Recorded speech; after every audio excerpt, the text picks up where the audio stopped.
Good morning, it's Andrea, aka Chocolate Dimples. Um, Today's video, I hope, doesn't come across as contradictory because it's not meant to.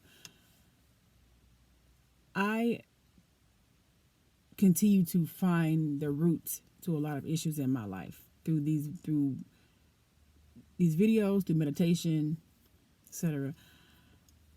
I talked about in a previous video about being an eagle,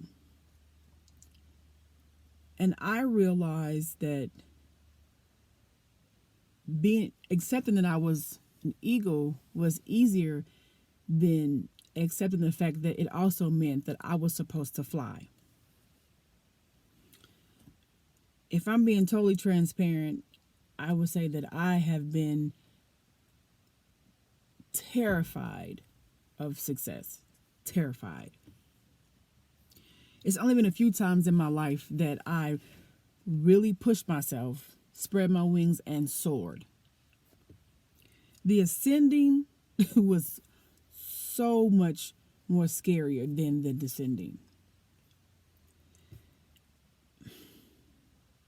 The going up was so I was so afraid of the going up because of the fact that it meant that I have to leave some things behind. When you move into the direction of your purpose, the world around you changes. It's inevitable. It has to change. And you enter into these uncharted territories.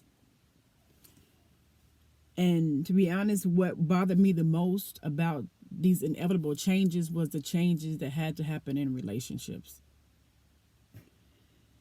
The thought that relationship not only would change, but some would have to end. And you don't know which ones those are initially, but I started to kind of feel that as I started trying to move towards what I'm supposed to do, who I truly am. There's this natural separation. Because it's the fact, either you're growing together or you're growing apart. I developed this fear of success at an early age. One example I remember is when I was running summer track. When I really got into it, I was pretty young then, and I started to excel. I remember preparing for nationals.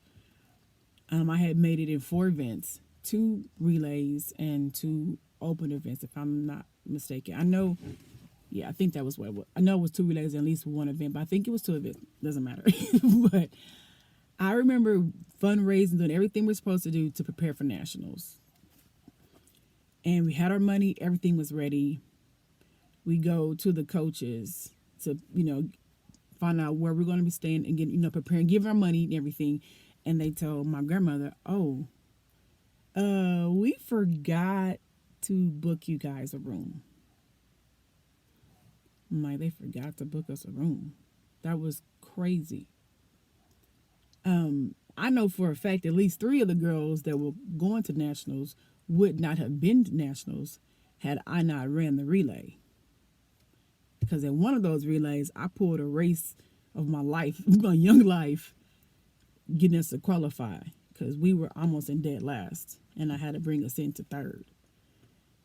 And that's just one example. I just noticed that after that,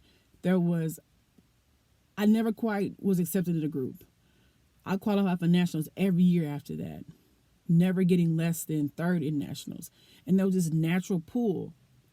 And I experienced it in a lot of different areas as I was young. Well, I won't say a lot because, again, I was scared to push myself because every time if I did something artistically, it would get a lot of attention.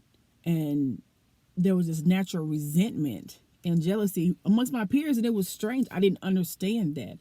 So instead of me pushing forward and waiting until I find that group that accepts me, I would just put my wings down and sit down. Because when you participate at a higher level in life, separation is inevitable. Success means change, even when that change is what you've dreamed of. It's still going to be some change. So instead of embracing who I am, who I was supposed to be, I would self sabotage, whether it's procrastination, not following through, or maybe trying to focus on somebody else's dream, help them get theirs. Let me be the good Samaritan, if you will. But I would not focus on me.